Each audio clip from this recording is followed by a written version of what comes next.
เพียงในตำนานเท่านั้นที่ถึงจะรักกันได้มากกว่านาดนั้น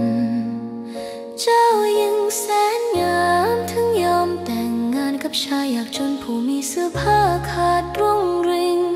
นางสาวสัวปาถึงยอมมารักกับชายหนุ่มกำพร้า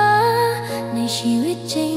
ก็เหมือนความฝันไม่รู้ว่าคนยากจนจะได้ครอบครองนางฟ้าผู้แสนงามหรือไม่เห็นได้แค่ในภาพยนตร์ที่นูดปลายลายได้รักนางแซวเจอจริง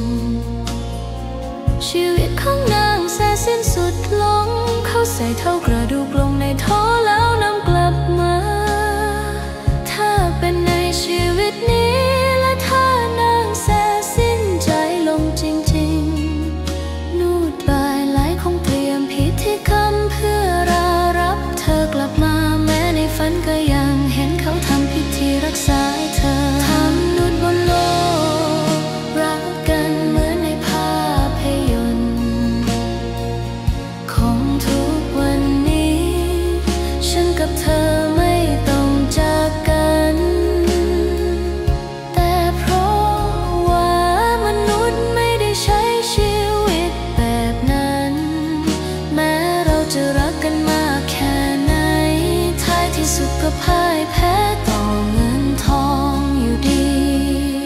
ได้ยินเพียงคนเล่าเรื่องราวของปาเนียกและใส่สู้ควายเป็นเพียงนิทานเท่านั้นที่นางขอบฟ้าลงมารักกับชายหนุ่มนั้นถ้าบนสวรรค์นั้นท้ายที่สุดปาเนียกต้องเลือกสู้นางขอบฟ้าย่อมเลือกชูวางไล่แต่ทั้งหมดนี้ก็เป็นเพียงเรื่องเล่าเรื่องเดียวเท่านั้นแม้เราจะพูดถึงมันมากแค่ไหนก็ยังแพ้สิ่งที่อยู่ข้างๆตัวเรานี่เอง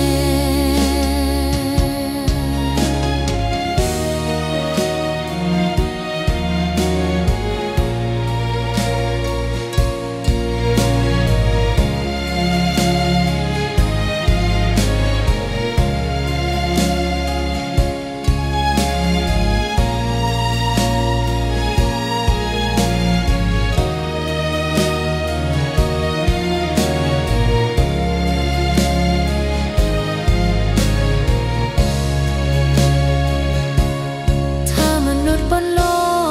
กรักกันเหมือนในภาพยนตร์คงทุกวันนี้ฉันกับเธอไม่ต้องจากกันแต่เพราะว่ามนุษย์ไม่ได้ใช้ชีวิตแบบนั้นแม้เราจะรักกันมากแค่ไหนท้ายที่สุดก็พ่ายแพ้